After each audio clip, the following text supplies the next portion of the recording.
Well, in recent days, it has come to me to concentrate on spiders. And prior to this week, I had been wanting some spider jewelry, and I hadn't seen any that appealed to me.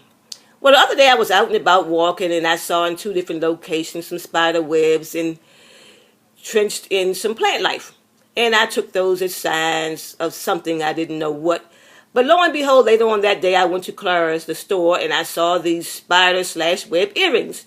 And they called to me, and I answered, and the price was right, so that made it even better. And the next day, people, I mean to tell you no lie, I put those earrings on, and I felt further empowered. I felt more confidence. I felt more courage. I felt more assured, and it added to my ascension. And I was like, woo, woo. Now I'm wondering if every time I wear them, similar sensations will be within me. So I hope so, because that would be a pleasant, delightful surprise indeed. Woo. Okay, so also I read in one of the pieces that I had posted on Facebook in one of the groups that the webs are sacred geometry. And I was like, wow, that is so interesting. So those that haven't discovered information about sacred geometry, it is pretty much everywhere we go. We see it in architecture, even in our foods that we eat. You have those geometric patterns and designs. It is intriguing to learn about those equations and how sacred geometry is in so much of what we engage in on a regular daily basis. And so I am so struck by the web architecture of these spiders. I'm going to go on YouTube later and see if I can find videos of spiders actually weaving their webs and how they do the construction. I consider it to be genius. Yes. But there's some messages that the universe is sending relative to the spiders and their webs. Because when I posted those pieces on Facebook this week, one person came in and responded that she had killed a spider last night, and someone else came in and responded that she had saw one on her job. I think it was this week, and she didn't kill it.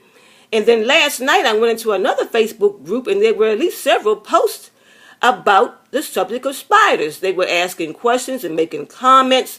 So I know that it's no coincidence that just in the past few days, the topic of spiders has appeared. And fully, I don't know why. If anyone knows, please share, because I would love to learn more about what the universe is sending as far as symbols and signs about the spiders.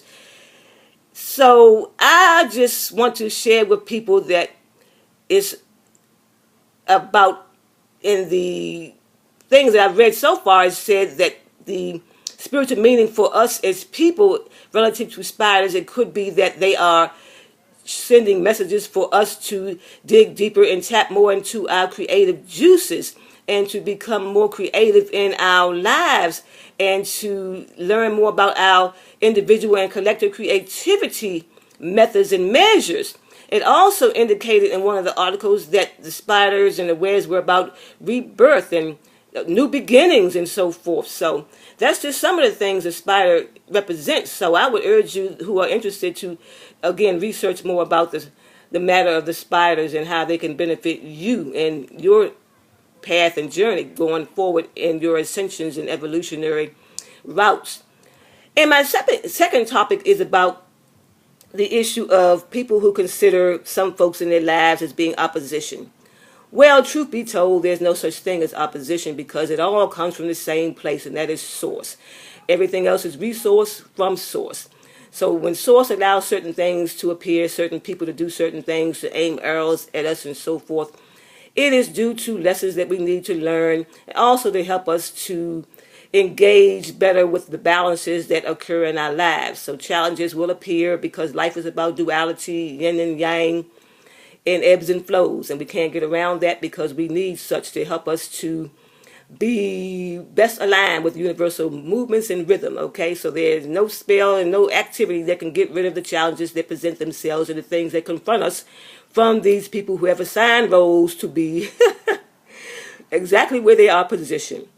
But there are ways to navigate through those landmines, so to speak. Sometimes I call such folks clowns and circuses, and I thank them for the free entertainment. But also we can learn how to seize opportunities to flip the script, so to speak, and learn how those activities that they aim at us, earls and so forth, mentally and spiritually, how they can be used to serve us, to benefit us. There was a post on Facebook the other day by a young lady, and she indicated that she uses negativity to transmute things that are beneficial to her. And that is not the first time I've seen such a post, but I so agree with it. Yes, how can we flip the scripts and find ways to add to our journeys and to gain from the experiences that are sent our ways by these people who believe that they are opposing us? And actually, we have to look at it as, complimentary sometimes, because they find us irresistible. That's why they won't leave us the fuck alone. We're like cracking their crack pipes. they be getting hits on us to satisfy their fiendishness. So again, don't always be angry about it, because anger does have its placements, of course. And if you need to exercise anger and disciplinary actions, then so be it, and have at it. But sometimes you pull out your arsenals of humor and laughter, because laughter can be medicinal, and laughter can fuck up their heads. Because their aim is to fuck with yours negatively, but it doesn't work, because you have decided to ascend above all that they do. You have chosen to ascend anyhow, and so when you don't feed into their satisfaction of, getting you off your A games, then they have had their vibes killed and dampened. So rain on their goddamn parades, people. And fly like a butterfly. Yes, indeed. And sometimes, like Muhammad Ali said, sting like a bee. And when it gets more serious, you might have to pull out some more drastic measures of discipline and so forth. Of course, we know that people get served what they deserve. And sometimes it's best to just sit back and chill till the next episodes, as Snoop Dogg would say. So I just want to share with y'all, don't feed the beast of fear. Starve fear and feed your confidence. Build yourselves and strengthen yourselves on things that are in alignment with the universal rhythm and movements, and know that when you are righteous in your dealings, even with your methods, of disciplinary actions, doing justice administrations, as long as you are in righteous order, the universal rhythm is on board with whatever you deem suitable to do for whatever circumstances may arise, because there is no one size fits all.